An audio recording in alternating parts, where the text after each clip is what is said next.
Now, in our next session, we have Joshua Pollock, who is a co-author of the best-selling book, The Heartfulness Way. He has fascinated audiences worldwide with his stimulating explorations of the human field, while also facilitating personal reflection and deeply transformative experiences. Joshua has lectured and conducted seminars at many companies and institutions around the globe, some of which include Amazon, Google, the World Bank, and the United Nations headquarters. He is also a trained classical violinist and has performed internationally, collaborating extensively with the celebrated film composer A.R. Rahman. He will also be joined today by Sudha, who is an electronics engineer by profession and a Heartfulness meditation trainer. And we really can't wait to know more about the Heartfulness Way, guys. Over to you. Hi, Josh. Thank you so much for joining us today on day one of Youth 2.0. Thank you for having me. Yeah. So today we're here to talk about your book, The Heartfulness Way, which is not just the name of your book, but it's also a meditation technique that you talk about or you describe. Could you give us a little bit more information about what The Heartfulness Way is all about, or what your inspiration behind the book is? Well, you know, the Heartfulness Way, for me, the Heartfulness Way, and not only heartfulness, but any system in which we're trying to somehow change ourselves, right? If you're trying to change yourself in any way, that's based on one simple understanding. And that simple understanding, I feel, is that, you know, you can't control your circumstances in life. Not 100%, right? Yes. And because of that, you know, this imperfect world that we all live in, right? And to the extent that, you know, our basic stability, our balance, our happiness in life, to the extent that that is based on and determined by the things that are happening around me, the things that are happening to me, the things that are in any way affecting me, even if they happen at a distance, right? To the extent that the way I think and feel is going to be determined by that, then I'm always going to be on a roller coaster. You know, there's always going to be instability. Right? So what we have to realize then is we have to wonder. Looking around, we wonder sometimes, is it really possible? Is balance something which is just an ideal, or is it actually possible? And things like happiness, are they just fleeting emotions that can come and can go? Is peace something which really exists, or is again just an ideal that people hope for? So if we decide, you know, if we think for a moment that yes, it is achievable, right? Then we'll have to understand that it's not going to be achievable by creating perfection externally, because there isn't any, and there never will be, right? The only way that's going to be possible is if I'm able to manage my own thoughts, manage my own emotions and responses, so that I exist not independent or separate or isolated from the rest of the world. Somebody comes along and betrays you in life, you're going to be affected by that. Doesn't matter who you are. But there's a big difference whether you can forgive and let it go, or whether you hold that grudge for your whole life. Your quality of life will be affected by that ability to manage your own thoughts and emotions, right? And then if you can do that, then there's a possibility of at least the lowest hanging fruit, in my opinion, that heartfulness has to offer is peace of mind. Lowest hanging fruit. Then there's the possibility of that. But for that, you need tools. And that's one of the things that this book, The Heartfulness Way, is about, teaching you how to use those tools that are the, you know, that is what heartfulness practice is all about, right? Once you have achieved that basis of some kind of inner peace, now whole worlds and universes begin to unfold.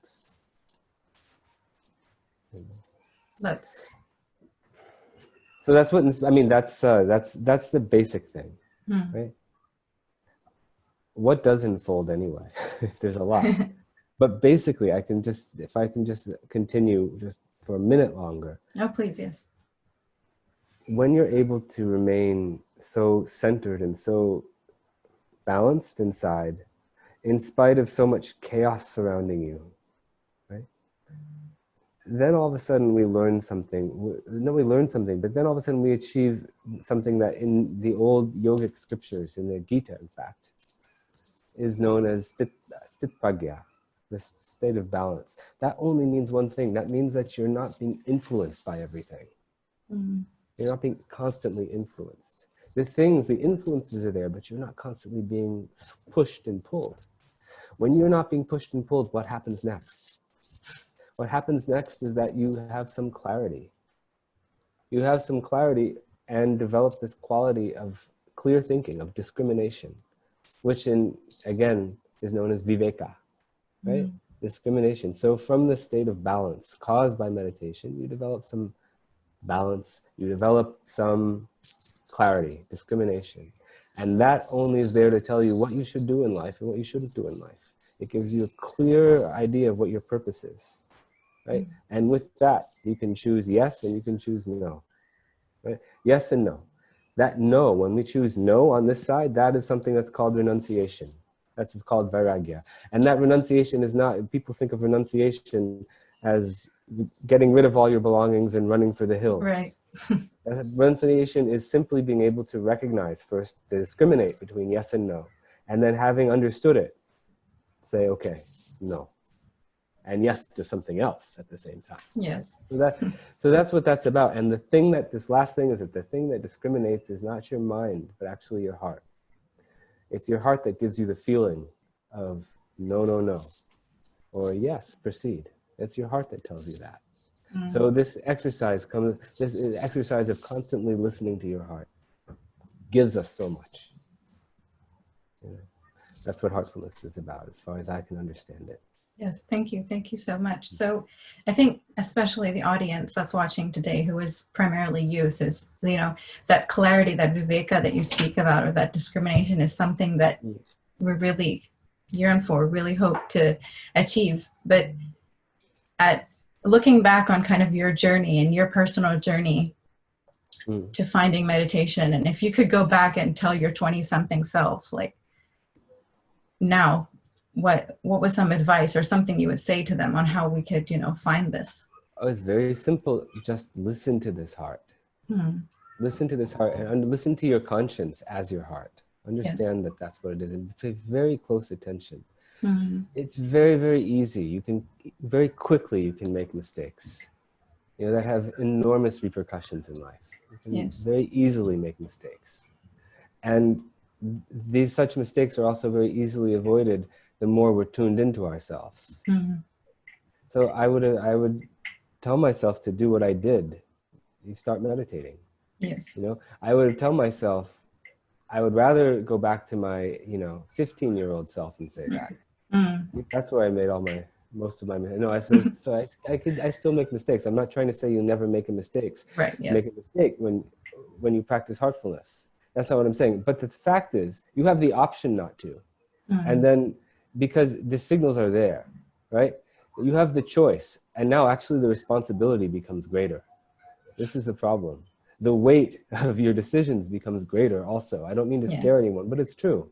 Because when you have a special inspiration that's telling you to do something or not to do something, now it isn't a matter of ignorance anymore. Now it's a matter of willful ignorance. Yes. You know what I mean? Yeah. So the whole kind of life just changes completely.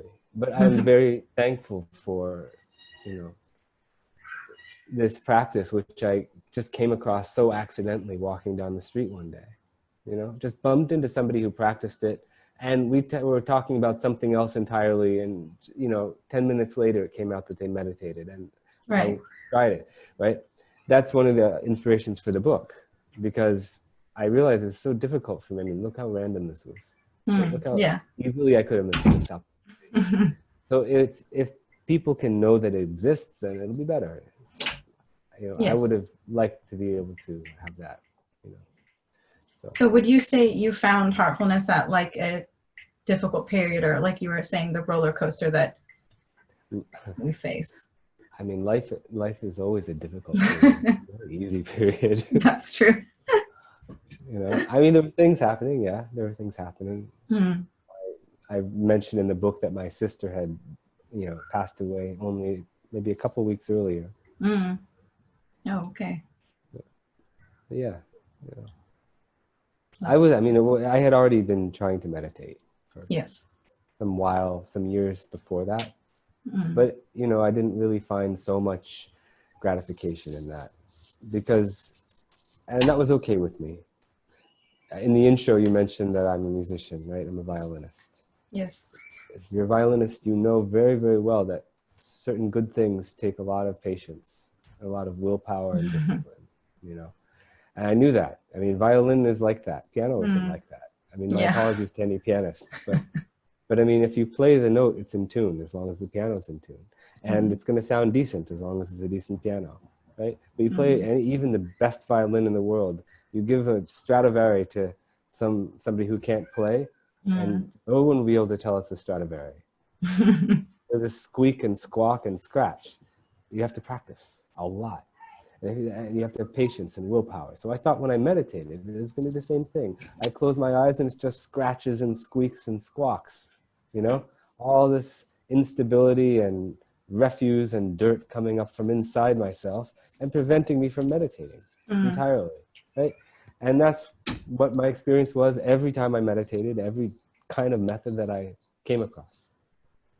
So I was very, very surprised when very soon after, trying this kind of meditation that I practice now, it came very quickly, as if it were a piano and not a violin.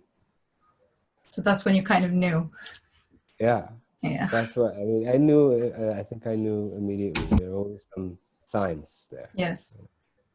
Well, that's beautiful. Okay. So there's one thing I wanted to touch upon is you mentioned yogic transmission in the book and how it's a key to the heartfulness and way and what makes it so unique. Maybe you could share with us a little bit about what that is and why it makes heartfulness unique. Back in the 1870s, there was a gentleman was born in North India. And as a small child, people actually started coming to him.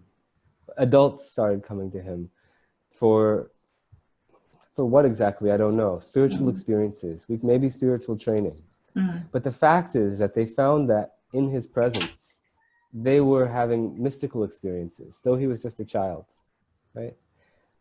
From his perspective, he had discovered or rediscovered something. He hadn't discovered anything new. He had rediscovered an old method of spiritual training that existed a long time ago in India, and to which there are certain references in yogic literature, faint references, but references nonetheless, like in Yoga Vashishta and some places, Upanishads, various places you find this reference to this yogic transmission that I haven't yet explained. And the method of spiritual training. I'll just pause here and say, when we are talking about references to old texts and ancient texts, generally if you're reading them, they go over your head and you have no idea what they're talking about. Generally, that's just what you find. But if you first experience it, and then you read it, then you recognize it. You say, aha, that's what it's about. I only know it because I've experienced it. Yes. So experience comes first. Anyway, so this boy, people were coming to him. And then later on, it just increased, right? And that was the founder of this Heartfulness Way. He was the founder.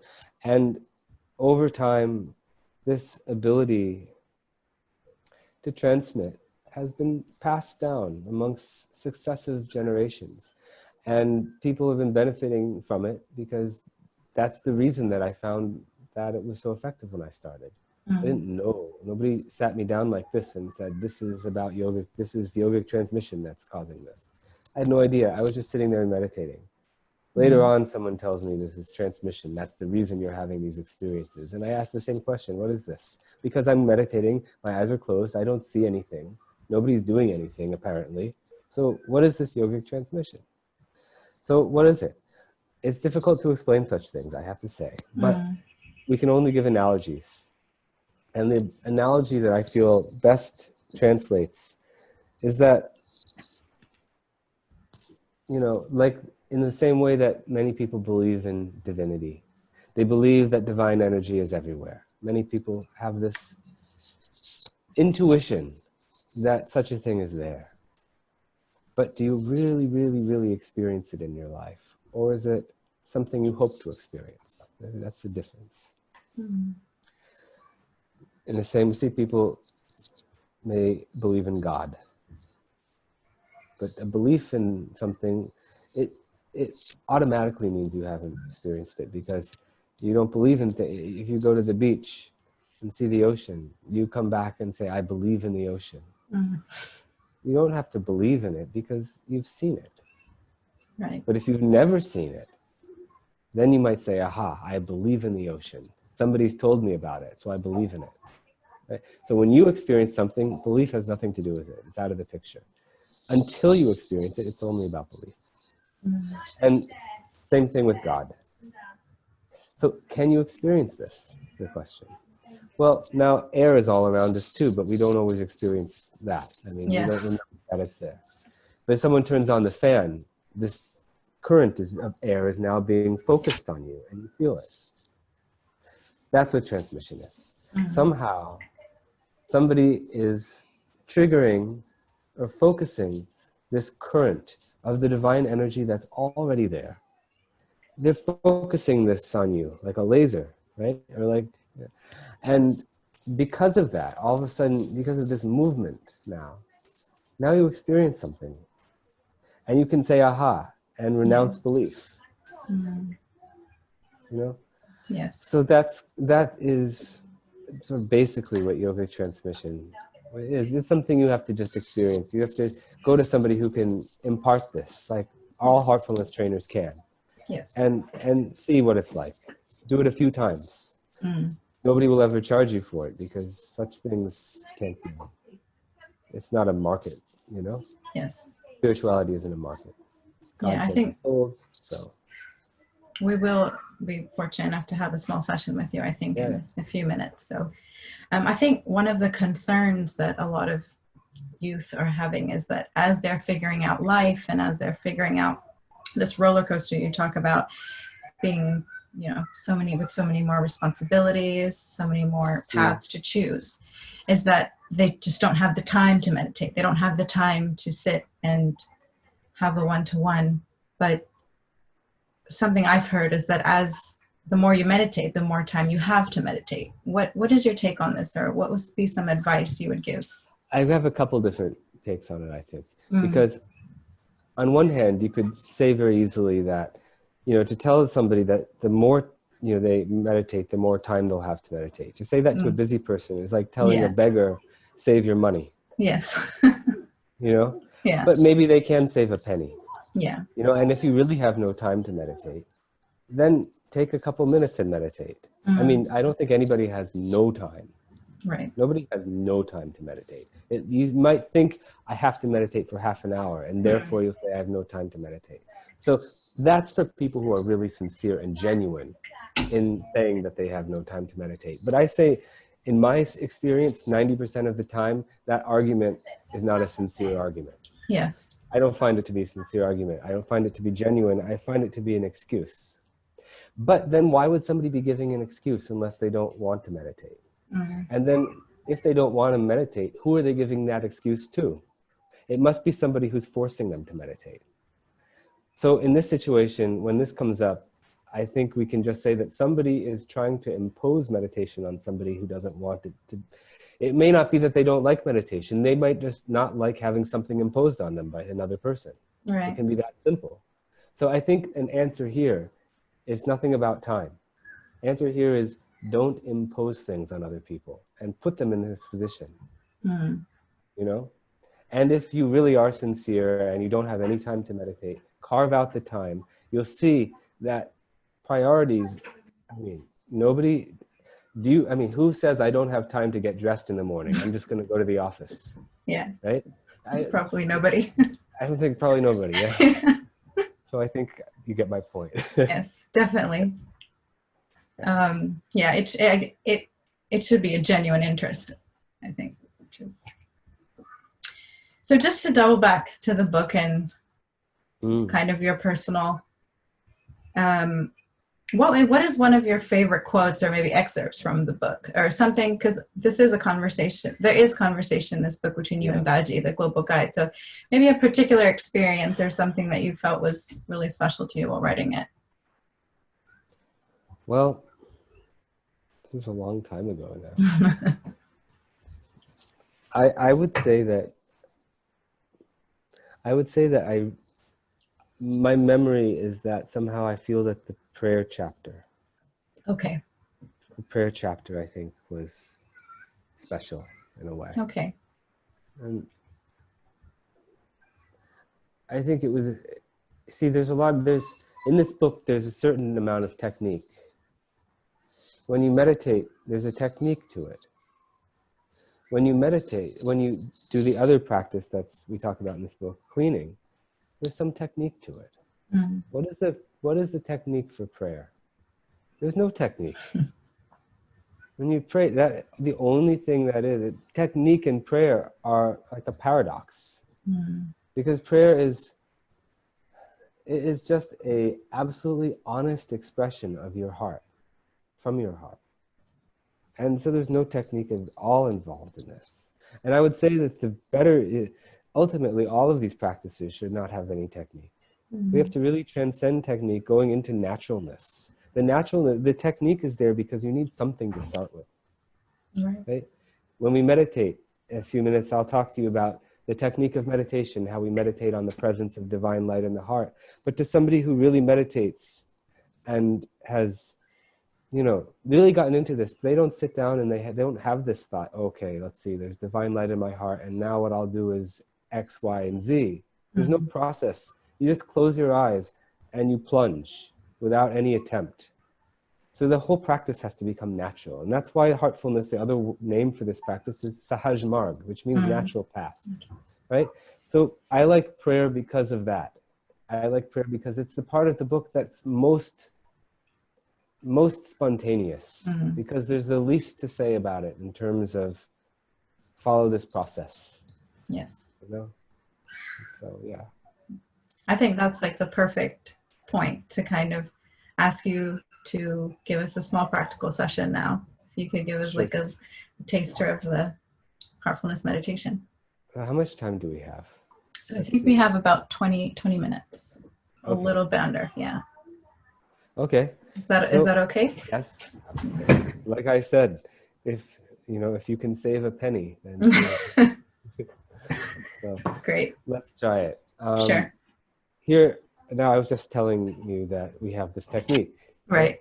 We aim to transcend, of course. Yes. This technique, we meditate. As I said, this whole practice is about tuning into the heart. So we meditate on the heart. And we meditate not just on the heart, but we make a suggestion, or we suppose to ourselves that there is a divine presence within our heart. And we suppose that divine presence is there in the form of light. And that this light itself also has a source that's there within us, there within our heart. So if that sounds very complicated, think of it very simply. There's a source of light within your heart. That's a very special thing. And the process of meditation is just that you with closed eyes, remind yourself of this presence within. And now settling your mind, directing your attention there at your heart. You now see what you feel, see what you experience over the course of this meditation. What subtle state now starts developing in you, right, over the course of this meditation? Do you feel the presence of this? What to say about it? Do you feel this presence of the source within yourself? Some inkling of that. If you start with a feeling of longing, that I want to feel this, I want to know this presence which is eternal within me, then it'll help a lot. So that's the technique. I'll just make one comment that people often think, what about the thoughts that I have during meditation? Because everybody seemed to come to this understanding, whether or not they've ever meditated, that something is wrong if you're having a lot of thoughts when you meditate. The best way, which we recommend, is to treat thoughts as if they're uninvited guests. When an uninvited guest comes to your house, because you're a generous and hospitable person, you don't throw them out of your house. Right? But you're not going to encourage them either to keep staying and staying. You're not going to keep feeding them and give them this and engage them in conversation. There's at a certain point, the ignoring starts to happen. Right? Then they go away on their own. You don't want to offend them, though. Mm-hmm. So, same thing with the thoughts. They come, but don't entertain them. They come, but don't fight them. Just let them be there. Your business is, here, the heart, feeling. Your business is there. They can be like traffic noise outside. They come and they go. But you stay with what you're doing. So that's how we're going to meditate. Now, I will walk you through this and kind of out of it again too. I'll just tell you that we'll relax this part of the body, that part of the body, and guide you into this thing rather gradually. Okay? Yes. I would just ask everyone who's sitting there that this is a very good time to to silence your phones so that they won't bother you now. Okay, please, please close your eyes very gently.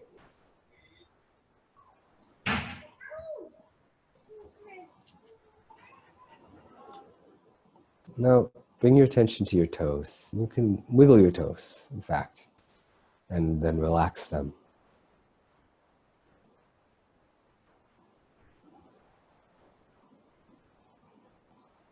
You can even imagine that there's a current of healing energy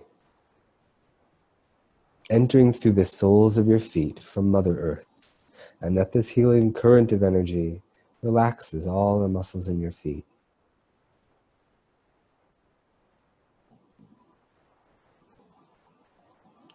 And it gradually moves upward, gently moving upward, relaxing your ankles.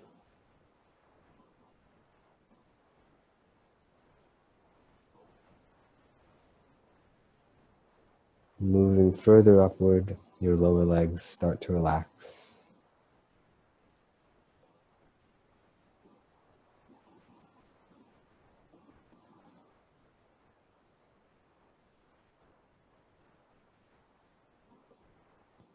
Your knees.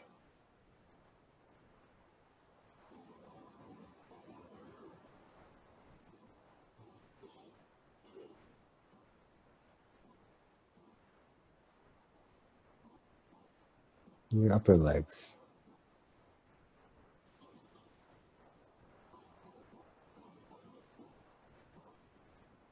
And relax your hips.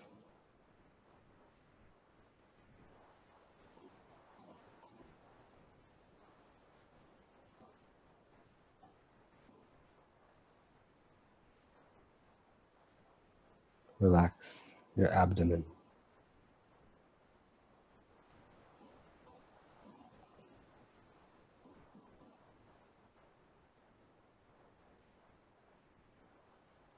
Relax your waist.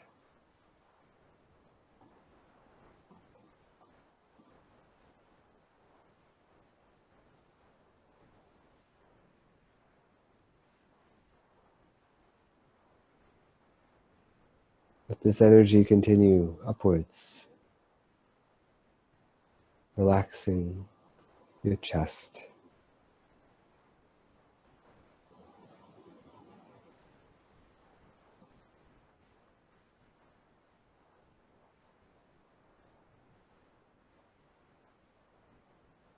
The upper part of your chest.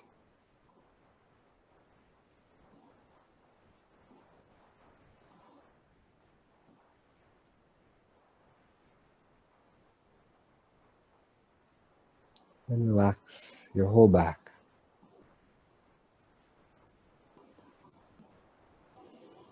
From top till bottom.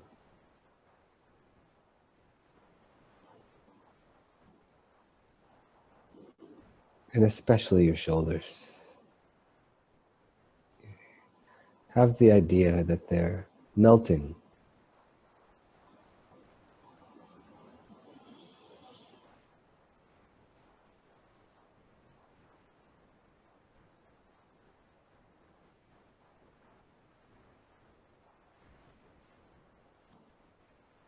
Your upper arms,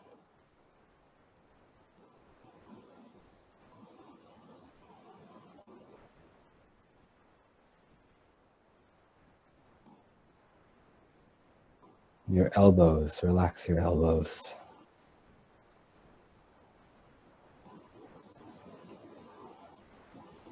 And all the muscles in your forearms.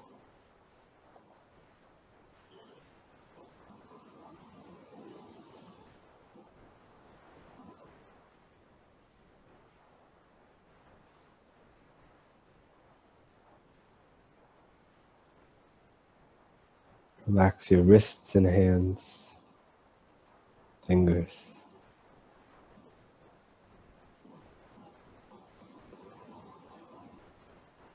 And your neck now. Relax all the muscles in your neck.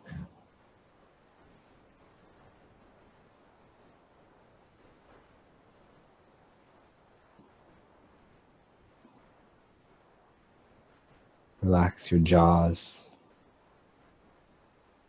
Drop your lower jaw.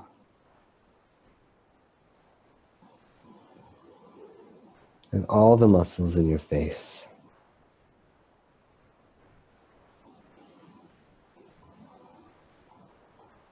There'll be a lot of softness in your eyes. Let them be so gently closed.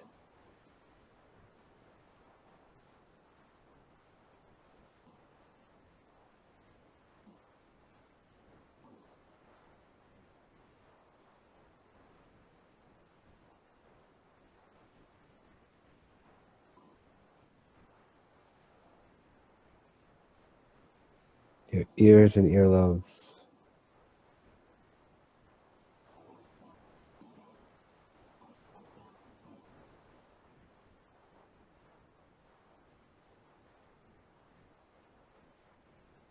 All the way to the top of your head.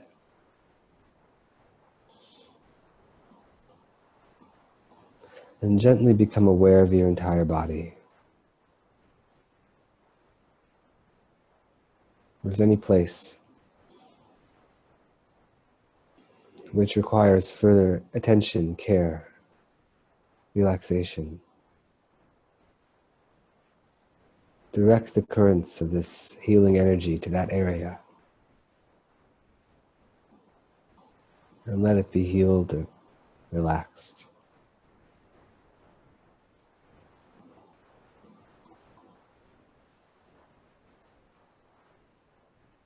With the gentle suggestion that your attention is already centered in your heart.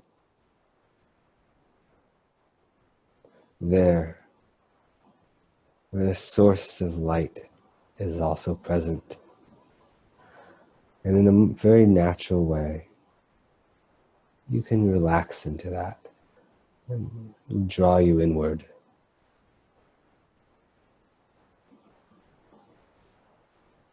You can get drowned in that. And like this, please start meditation.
That's all.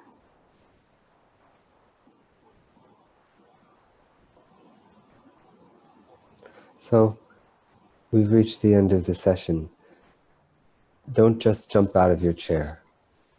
I believe there's another session coming up. Yes, thank you. Okay. Thank you so much. So take this opportunity, this transition period, and see how you feel. You can still feel as if you're still meditating, even if your eyes are opening. Right? Just remain in touch with this inner state. And also, you know, the generations now are so different than generations 50 years ago and 100 years ago. And even if even if you've fallen in love with somebody and that person hurt you, it's no reason to close your heart forever. You only hurt yourself. Thank you so much, Josh. I think that was the perfect end to the session. And as always, watching you speak or interview, we always take away something new. So thank you very much for joining us again today. Thank you so much. Yes. Bye-bye. Bye-bye. Thank you so much, both of you. That was a wonderful session. I always think it's a good idea to reflect on your experiences, especially the ones that you gain during meditation. So I think now is a good time to have a little reflection. Maybe grab a piece of paper near you or a journal and write down any thoughts or feelings that came up during your meditation.